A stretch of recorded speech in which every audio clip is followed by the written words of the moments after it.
Western law, this is a side tangent here, but by and large, Western law is codified.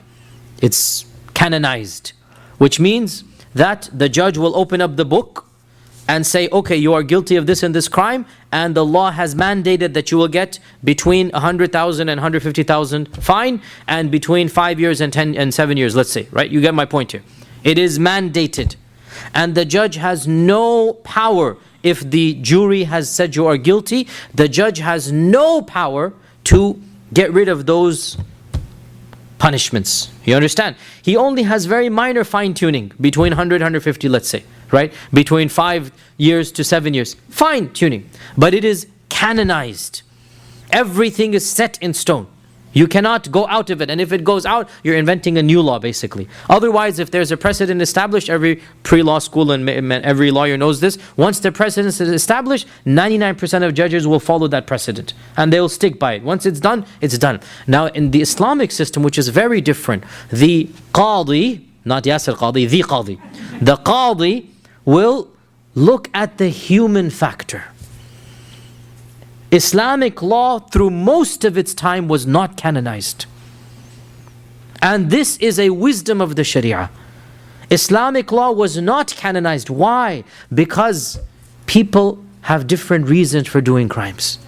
And sometimes the extenuating circumstances really and truly absolve the liability upon this person.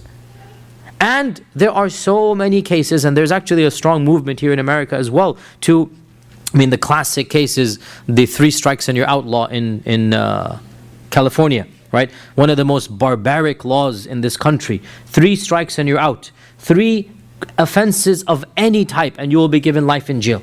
And sometimes these offenses are quite literally, you stole a bike, and you punched somebody, and you did this and that. 3 minor things, and the person is now going to jail for life. Because they have established this law since whatever, in the 80s or 90s, I forgot when. And khalas, that's it, 3 strikes and you're out. And there are hundreds, if not thousands of cases where the judge himself has said, I'm sorry, I wish I could help you, but I can't control the law. The law says this and that's it. And that's why Islamic law generally did not canonize. Now it did canonize in the last period of the Ottoman Empire, and then that was a failure. They did the Qanun, they did the Tanzimat reforms, it is called. The Tanzimat reforms, they tried to canonize Islamic law, but it didn't quite work that way. The British also tried to do it, by the way, in India in the 1800s, but that too did not work, it wasn't successful. And this is one of the reasons, back to the story of Hatib, that there are extenuating circumstances. And the judge sees the humanity of the person, maybe there's a reason and whatnot, and has the discretion what to do in this regard.